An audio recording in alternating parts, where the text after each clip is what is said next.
Hello everyone, আমি engineer Rakesh বিশ্বাস। আমি ইন্ডিয়ান রেলওয়েতে একজন সিনিয়র সেকশন ইঞ্জিনিয়ার। আর ফাইনালি ডব্লিউপিএসসি অ্যাসিস্ট্যান্ট ইঞ্জিনিয়ার সম্বন্ধে একটা আপডেট চলে এসেছে। অ্যাকচুয়ালি ডব্লিউপিএসসি তার অফিসিয়াল ওয়েবসাইটে 2025 যত এক্সাম হবে তার টেন্টেটিভ ডেট কিন্তু পাবলিশ করে দিয়েছে, ঠিক আছে।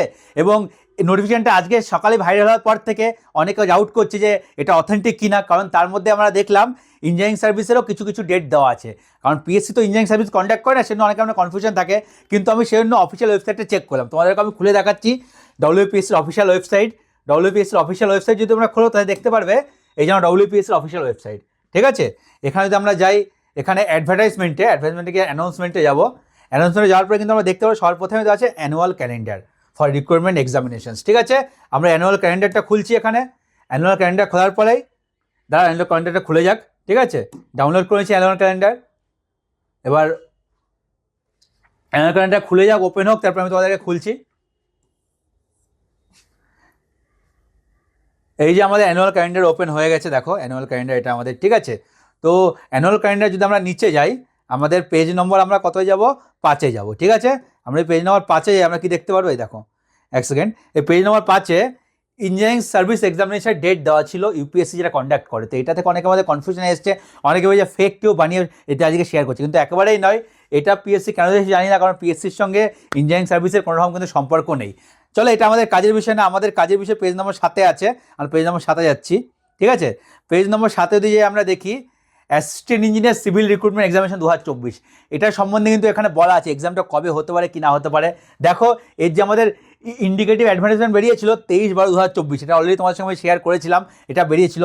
তারপরে যে কবে থেকে সাবমিশন অফ অ্যাপ্লিকেশন হতে পারে 10/7/2025, এবং যেটা হচ্ছে সাবমিশনের ক্লোজিং ডেট 25/7/2025 কিন্তু এখানে দেওয়া আছে। এগুলো সবই কিন্তু টেন্টেটিভ ডেট, ফাইনাল ডেট নয়। তবু মোটামুটি ধরে রাখতে হবে যখন ডেটাকে পাবলিশ করেছে তার আশেপাশে এক্সাম হবে, এক্সামের ডেট খুব বেশি রেফার করবে না, কারণ এক্সাক্ট ডেটগুলি সব আমাদের দিয়ে দিয়েছে এখানে, ঠিক আছে। তো এটা মোটামুটি হবে, তোমরা ধরে রাখতে পারো। তো দেখো আমাদের জুলাই মাসে আমাদের ফর্ম ফিল আপের প্রসিডিওরটা সম্পূর্ণ হবে জুলাই মাসে, এবং আমাদের যেটা এক্সাম হবে পিএসসি বলেছে 18/10/2025, 18/10/2025 মানে প্রায় বছরের শেষে অক্টোবরের মানে সেকেন্ড হাফে আমাদের এক্সামটা হচ্ছে।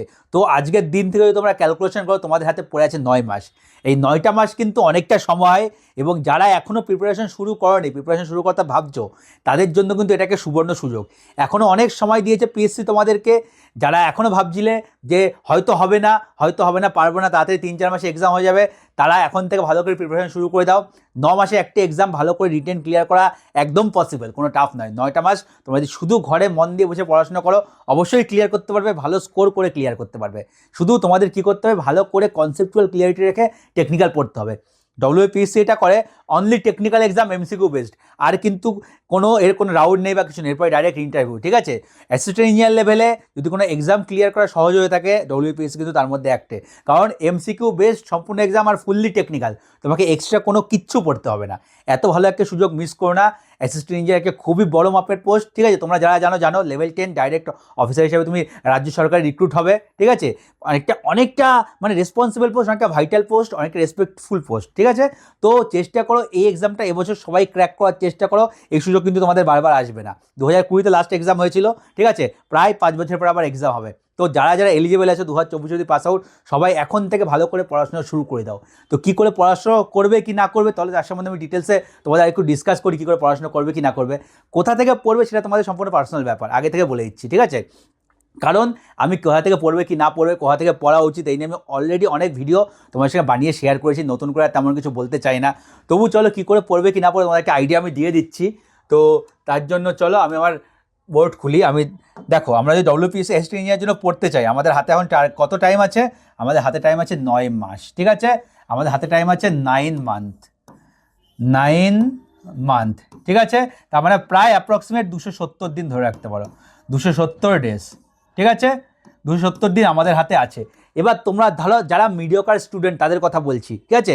যারা মিডিওকার স্টুডেন্ট, কলেজে কোনো রকম করে পাস আউট করেছো, ভালো করে পড়াশোনা করে এখনও তোমাদের জাস্ট প্রিপারেশন শুরু করেছো বা শুরু করার কথা ভাববে, তাদের জন্য বলছি, তাদের কিন্তু আজকে থেকে মিনিমাম পার ডে, মিনিমাম না এটাই তোমরা করো, 7 থেকে 8 আওয়ার্স ডেলি স্টাডি, এটা তোমাদের করতে হবে 7 থেকে 8 ঘন্টা। এইটা তোমাদের কনসিস্টেন্সি মেনটেন করে করতে হবে। এই সময়টা না দিলে কিন্তু তোমরা পারবে না। তোমার যদি ভালো করে কনসেপ্ট গ্র্যাব করে পড়তে হয় এবং ভালো করে প্র্যাকটিস সব কিছু করতে হয়, এই সময়টা তোমার দিতে হবে। তো সময়টা একটু ইলাবোরেট করি কী করে করবে।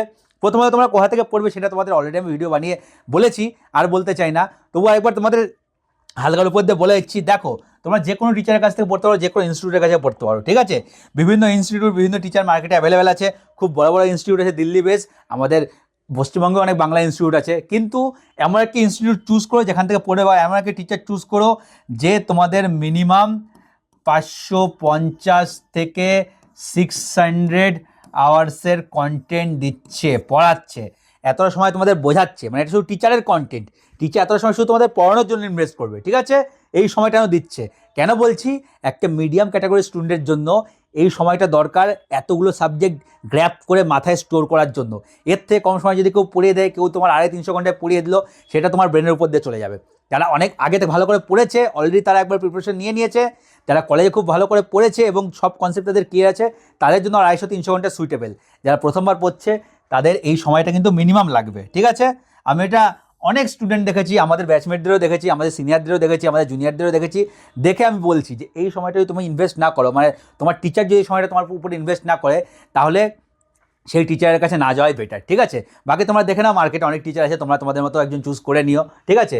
এটা হলো গিয়ে অপশন। এরপরে এইটা তো টিচার কন্টেন্ট দিল, তোমাকে এইটা পড়ে ভালো করে বুঝে 2-3বার রিভিশন দিয়ে রেডি করতে প্রায় ডবল সময় লেগে যাবে। তো টিচার যদি তোমার 600 ঘন্টা দেয়, তোমার প্রায় অ্যাপ্রক্সিমেট এটা 1200 আওয়ার্স লেগে যাবে।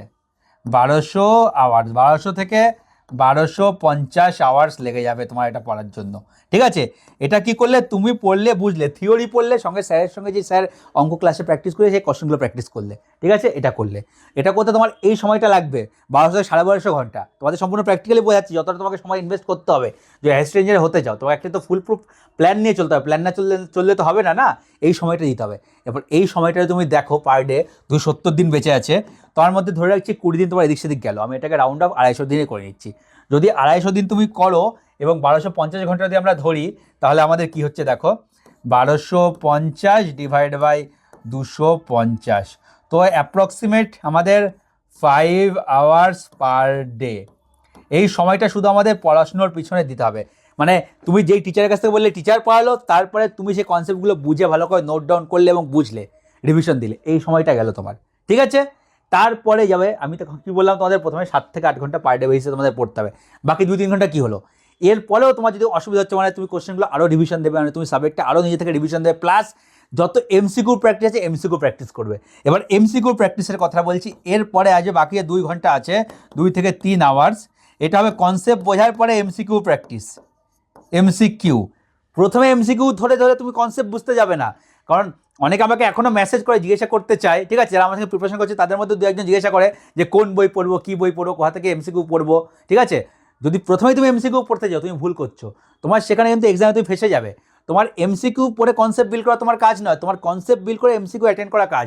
তুমি যদি গুপ্তা, খুবই গুপ্তা, আড়াগড় বই নিয়ে নাও না প্রথমে, এবং সেখান থেকে তুমি কোশ্চেন প্র্যাকটিস করা শুরু করে দাও এবং কোশ্চেনের অ্যান্সার মুখস্থ করা শুরু করে দাও, তোমার এক্সামে বাজে রকমভাবে ফাঁসবে এবং তোমার প্রথমেই একটা নিজের মনে দ্বন্দ্ব তৈরি হবে, বইতে অনেক কিছু আছে, আমাদের তো কিছুই পড়িনি, আমরা মানে ভুলভাল ডাইরেকশন আছে, ভুলভাল পড়ছি। সেটা নয়, মেন যেটা কনসেপ্ট, যা কোর কনসেপ্ট, ঠিক আছে? কোর কনসেপ্ট পড়লে তোমার এক্সামের 80-85% কোশ্চেন ইজিলি অ্যাটেম্প করতে পারবে। বাকি 10-15% আছে, সেগুলো ভুলভাল কোশ্চেন সব এক্সামেই থাকে, ঠিক আছে? তার উপর তোমাদের ফোকাস করে লাভ নেই। আর দ্বিতীয়ত, যেসব বইয়ের কথা বললাম, প্রচুর এরর থাকে আছে এই বইতে, প্রচুর ভুল আছে, সেই ভুল অ্যান্সার পড়ে তুমি ভুল কনসেপ্ট বিল্ড করো, অ্যান্সার থেকে যদি কনসেপ্ট বিল্ড করো, তোমার পুরো মানে 12টা বেজে যাবে তোমার কনসেপ্টের। এবং তারপরে যদি কোনো রকম এমসিকিউ মুখস্থ করেও কম বেশি জোড়াতালি মেরে তুমি রিটেন ক্লিয়ার করেও দাও, প্রথমত আজকের দিনে ওই এমসিকিউ মুখস্থ করে রিটেন ক্লিয়ার করা খুব মুশকিল। যদি ক্লিয়ার করেও দাও, ইন্টারভিউতে তুমি প্রথমেই কেটে যাবে, টিচাররা বুঝে যাবে তুমি এমসিকিউ মুখস্থ করে রিটেন ক্লিয়ার করেছো কোনো রকমভাবে, সো তুমি কেটে যাবে প্রথমে ইন্টারভিউতে। তো যেহেতু ইন্টারভিউ আছে, তোমার প্রত্যেকের সবাই কনসেপ্ট বিল্ড করে ভালো করে পড়তে হবে, তার জন্য এই সময়টা তোমাকে নিজের উপর ইনভেস্ট করতে হবে, নিজেকে ইনভেস্ট করতে হবে, টিচার ইনভেস্ট করবে, তোমাকে ইনভেস্ট করতে হবে। তারপরে যে 2-3 ঘন্টা যেটা আসছে, সেই 2-3 ঘন্টা তোমাকে প্র্যাকটিসের উপর ভালো করে লাগাতে হবে, সেটা করবে। আর যদি প্র্যাকটিসের জন্য বই বলো, ঠিক আছে, বই হচ্ছে একটা বই আমি সবাইকে বলি, যেটা এরর ফ্রি বই, প্র্যাকটিসের জন্য প্রথমেই পড়বে না, সাবজেক্ট কমপ্লিট করবে, 2বার রিভিশন দেবে, তারপরে এমসিকিউ ধরা শুরু করবে। সাবজেক্ট একবার কোনো রকম করে পড়ে এমসিকিউ ধরতে হবে না, দেখবে এমসিকিউ করতে পারছো না। একটা ধরো তুমি সাবজেক্টের একটা চ্যাপ্টারই পড়লে ভালো করে, চ্যাপ্টারটা পড়াবে, চ্যাপ্টারটা 2বার ভালো করে রিভিশন দেবে, স্যার কী বুঝিয়েছে, কী লিখিয়েছে, নোটস উল্টে প্রত্যেকে রিভিশন দেবে, তারপরে এমসিকিউ অ্যাটেম্প করতে যাবে। তবুও দেখবে প্রথমবার তোমার হয়তো 50-60% কোশ্চেনই করতে হবে, তারপরে করতে পারছো না। 2-3বার এমসিকিউটা লাগালে তারপরে তুমি দেখবে আরও ধীরে ধীরে কনসেপ্ট ক্লিয়ার হচ্ছে, ঠিক আছে? তো যে বইয়ের কথা বলি, আমি একটা বই সবাইকে বলি, রেকমেন্ড করি, ঠিক আছে, এসএসসি জেই পিভিআরসি আর Q, SSC JE PYQ by IS আইএস মাস্টার, ঠিক আছে, আইএস মাস্টার, আইএস মাস্টার হচ্ছে পাবলিকেশনের নাম, ঠিক আছে। এই বইটা আমি লিঙ্ক ডেসক্রিপশনে দিয়ে দেবো, অলরেডি মানুষ শেয়ার করেওছি। এই বইটা যদি তোমরা চাও একটা বই কিনতে হয়, এই বইটাই কিনো, প্র্যাকটিস করার জন্য খুব ভালো, ঠিক আছে। এরপরে যদি তোমরা দেখতে চাও যে বিভিন্ন স্টেটের কোথায় কীরকম কোশ্চেন এসছে পাস্ট ইয়ারে, ঠিক আছে, সেটা দেখার জন্য তোমরা বই দেখতে পারো। একটা মেডেজরি বই আছে, ঠিক আছে, স্টেট অ্যাসিস্ট্যান্ট ইঞ্জিনিয়ারিং সার্ভিসেস বলে একটা বই আছে, সেই বইটা আমি তোমাদের নিচে লিঙ্ক দিয়ে দেবো। এবং আরেকটা ইউথের বই আছে, ইউথের বইতে হিউজ কোশ্চেনের কালেকশন আছে, যেখানে শুধু বিভিন্ন স্টেটে কী কী এক্সাম হয়েছে তার কী কী কোশ্চেন, সেই কোশ্চেনগুলো দেওয়া আছে। সেই বইটা তোমরা লাস্টের দিকে রাখতে পারো, তার হয়তো চারিদিকে পিডিএফ পেলেও পেয়ে যেতে পারো, ঠিক আছে। সেই বইতে শুধু কোশ্চেন দেখার জন্য, সেটা দেখে আগে থেকে তোমরা কোশ্চেন অ্যান্সার মুখস্থ করতে যাবে না, সেটা লাস্টে কোশ্চেন দেখার জন্য। সেইটা যখন তোমরা দেখবে বিভিন্ন স্টেটের প্রত্যেকটা স্টেটে একটু কোশ্চেনের মধ্যে রেফারেন্স হয়ে যায়, দেখলে একটা আইডিয়া হয়ে যাবে।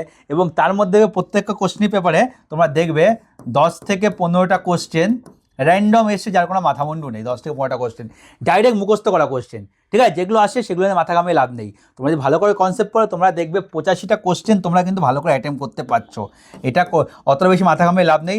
85টা কোশ্চেন তোমরা দেখবে কনসেপচুয়াল ভালো করে পড়লে এই 85টা কোশ্চেন খুব ভালো করে অ্যাটেম্প করতে পারছো। এবং 85টা কোশ্চেন অ্যাটেম্প করতে পারলেই তোমাদের এখান থেকে কিন্তু 75 আশেপাশে ইজিলি চলে আসবে। 75, 70 থেকে 75 টার্গেট নিতে পারবে, মানে ইজিলি স্কোর করতে পারবে, তাই বলছি।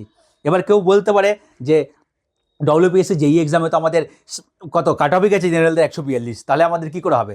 দেখো, ডব্লিউপিএসসি জেই একটা খুবই পাতি কোশ্চেন স্ট্যান্ডার্ড হয়েছিল, এত মানে পাতি কোশ্চেন, তোমরা কোশ্চেন দেখলেই বুঝতে হবে, ওরকম কোশ্চেন কিন্তু আর সেট হবে না। অ্যাসিস্ট্যান্ট ইঞ্জিনিয়ার ভালো এক্সাম, একটা স্ট্যান্ডার্ড এক্সাম, কোশ্চেন টাইপও স্ট্যান্ডার্ড হবে। তো আমরা 2020 পেপার দেখলে বুঝতে পারবে, যেখানে আমাদের স্ট্রাকচারাল ইঞ্জিনিয়ারিংয়ের উপর জোর দিয়েছিল, কনসেপ্টুয়াল কোশ্চেন অনেকে এসেছিল। যারা কনসেপ্ট পড়েনি তারা কিন্তু ধারে কাছেও ছুটতে পারেনি, তারা কি 70-80ও ক্রস করতে পারেনি যারা কনসেপ্ট পড়েনি, ঠিক আছে। মুখস্থ করে কনসেপ্টুয়াল কোশ্চেনের এক্সামে তোমরা 40% স্কোর করতে পারবে না যদি মুখস্থ করে শুধু যাও আজকের দিনে। এবং সেই এক্সামে তুমি যদি 70% স্কোর করে দাও, তোমার কিন্তু মোটামুটি সিলেকশন একটা ভালো রকমভাবে হওয়ার চান্স আছে। কারণ কাট অফ যদি ভালো কনসেপ্টুয়াল কোশ্চেন আগেরবার মতো হয় না, তোমার ম্যাক্সিমাম 60% কাট অফ যাবে, খুব হলেও 60%, তার বেশি হবে না। তোমার হাতে যদি আরও 10-15%, 10-12% এক্সট্রা নম্বর থাকে, তোমার ইন্টারভিউতে কম নম্বর পেলেও তোমার কিন্তু ওভারঅল সিলেকশন হয়ে যাবে।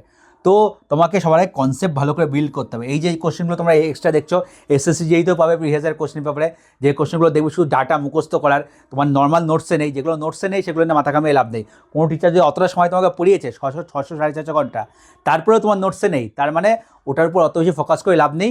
বইতে যা আছে আইএস মাস্টার এসএসসি জেইয়ের বইতে বুকলেটে, সেগুলো একটু জাস্ট রিডিংয়ের মতো পড়ে নিও, ঠিক আছে। যদি মনে হয় মুখস্থ করবে, এক্সট্রা টাইম বেঁচে থাকে, টাইম বাঁচবে না, যদি মনে হয় টাইম বেঁচে যায় মুখস্থ করার, তখন লাস্টে মুখস্থ করে নিও, কিন্তু এগুলো লাস্টে, প্রথমের দিকে নয়, ঠিক আছে। কারণ যখন ডাটা তুমি প্রচুর পাবে, কত ডাটা মুখস্থ করবে, ডাটা মুখস্থ করতে তোমাদের মানে ব্রেনের অবস্থা খারাপ হয়ে যাবে, কিন্তু ডাটা শেষ হবে না, ঠিক আছে। তো মেন কনসেপ্ট ভালো করে, কোর যে কনসেপ্ট সেটা মুখস্থ করা দরকার, সেই কোর কনসেপ্ট ভালো করে বুঝে পড়া দরকার। মুখস্থ করা আমি ভুল বলে ফেললাম, ভালো করে বুঝে পড়া দরকার। এবং তার সঙ্গে কোর কনসেপ্টের ফর্মুলাগুলো তোমরা মুখস্থ করবে, বারবার লিখে লিখে মুখস্থ করবে, তাহলে কী হবে, তোমাদের কোর কনসেপ্টে যে 85 নম্বরের কোশ্চেন আসবে, 85% মতো কোর কনসেপ্ট থেকেই আসে, এটা তোমরা কিন্তু ইজিলি স্কোর করতে পারবে।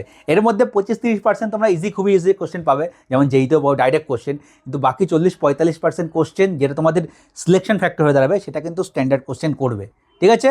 তো সেটা তোমাদের সিলেকশন করাবে, এবং তার জন্য কনসেপ্টুয়ালি ভালো করে পড়াতে হবে। এটা তোমাদের আমি মোটামুটি একটা আইডিয়া দিয়ে দিলাম তোমাদের কীভাবে ব্রেকডাউন করবে এবং কতটা সময় তোমাদেরকে পড়া উচিত, ঠিক আছে। তো এবার তোমরা ভালো করে প্রিপারেশন শুরু করে দাও, সময় পেয়ে গেছো। যারা সময় নিয়ে চিন্তায় ছিল কী করে প্রিপারেশন করবে কি করবে না, 9 মাস যথেষ্ট সময়, ভালো করে প্রিপারেশন শুরু করে দাও, ঠিক আছে। কেউ যদি আমার সঙ্গে প্রিপারেশন করতে চাও, ঠিক আছে, তাহলে আমাকে টেলিগ্রামে মেসেজ করো, আমি তোমাদের একটা আইডিয়া সব কিছু দিয়েই দিলাম কী হবে কী না হবে। আমাকে টেলিগ্রামে মেসেজ করবে, ERRBSSE, এটা আমার টেলিগ্রাম আইডি, ঠিক আছে। এই টেলিগ্রাম আইডিতে আমাকে মেসেজ করো, টেলিগ্রাম আইডিতে আমি তোমাদের রিপ্লাই দিয়ে দেবো, ঠিক আছে। এখানে আমার সঙ্গে কথা বলে নিও। কেউ যদি আমার সঙ্গে প্রিপারেশন করতে চাও, তাহলে এখানে আমার টেলিগ্রাম করতে পারো। আর আমার যদি লেকচার্স কেউ দেখতে চাও, আমার ইউটিউব চ্যানেল যাবে, ইউটিউব চ্যানেলে দেখবে প্লেলিস্ট আছে হাইওয়ে ইঞ্জিনিয়ারিংয়ের, আমি 7টা লেকচার আপলোড করে রেখেছি, ঠিক আছে। কিছু লেকচার ব্রেক বা পার্টে ভাগ করে দেওয়া আছে, টোটাল 7টা লেকচার 1 to 7 আপলোড করা আছে। তোমরা সম্পূর্ণ ভালো করে দেখে নিও, দেখে তোমার যদি মনে হয় না ঠিক আছে লেকচার, তবে তোমরা আমার সাথে কন্ট্যাক্ট করো, ঠিক আছে, আমার সঙ্গে প্রিপারেশন দিতে চাইলে। তাছাড়া বিশেষ কিছু বলার নেই, যেখান থেকে প্রিপারেশন করো, আমার কথা বলছি না, যেখান থেকেই প্রিপারেশন করো, সেলফ স্টাডি হোক, কোনো বড় ইনস্টিটিউট হোক, ছোটো ইনস্টিটিউটে হোক, ঠিক আছে, বই থেকে পড়ো হোক, প্রিপারেশনটা আজকের দিন থেকেই শুরু করা চাই, আর লেট করো না। আরও 2-3 মাস সময় নষ্ট করে তুমি প্রিপারেশন করো, অনেকটা পিছিয়ে পড়ে বাকিরা এগিয়ে যাবে। বাকিদের এগিয়ে যেতে দিও না। 9 মাসে তুমি ভালো করে কমপ্লিট করতে পারবে, 6 মাসে ভালো করে পারবে না, এটা আমি বলে দিচ্ছি, ফ্যাক্ট এটা। তো এখন সময় আছে, ভালো করে পড়াশুনো করো। যারা 9 মাসে ভালো করে সিরিয়াসলি পড়াশুনো করবে, এই সময়টা কিন্তু তারা দেবে, এই সময়টা দেবে, ঠিক আছে? যারা জব করো তারা এতটা সময় পারবে না, তাদের কাট যাবে এই জায়গাটায়। যারা জব করো তাদের হয়তো এই প্র্যাকটিস সময়টা একটু কমে যাবে, জব যারা করো জানি, কিন্তু কী করবে, তোমার জব যাওয়ার ইম্পর্টেন্ট, জবটাও করতে হবে। বাকি যারা ফুল টাইম স্টুডেন্ট তাদের কিন্তু এই সময়টা দিতে হবে, 7 থেকে 8 ঘন্টা, এই সময়টা না দিলে হবে না। তো ভালো করে আজকের দিন থেকে পড়াশোনা শুরু করে দাও। এক্সাম ডেট তোমরা একটা টেন্টেটিভ জানতে পেরে গেছো, আর কিছু না ভেবে চুপচাপ মন দিয়ে পড়াশোনা করো। ভিডিওটা আর খুব বেশি আমি বড় করবো না, ঠিক আছে? ভিডিওটা যদি তোমাদের হেল্পফুল মনে হয়ে থাকে তাহলে ভিডিওটাকে তোমাদের বন্ধুদের সঙ্গে শেয়ার করো, যারা WPSC অ্যাসিস্ট্যান্ট ইঞ্জিনিয়ার এক্সাম দেবে তারা জানতে পারে আমার চ্যানেলের সম্বন্ধে, ঠিক আছে? যারা যারা এখন চ্যানেলকে সাবস্ক্রাইব করেনি অবশ্যই চ্যানেলটাকে সাবস্ক্রাইব করে নিও, এবং আর কী কী জানতে চাও নিচে কমেন্ট করে অবশ্যই জানাও। আমি সবার রিপ্লাই দেওয়ার চেষ্টা করবো যতদূর আমি জানবো, ঠিক আছে? তো আজকের মতো ভিডিওটা এখানেই শেষ করছি, আবার খুব শিগগিরই নতুন একটা ভিডিওতে তোমার সঙ্গে দেখা হবে। টাটা।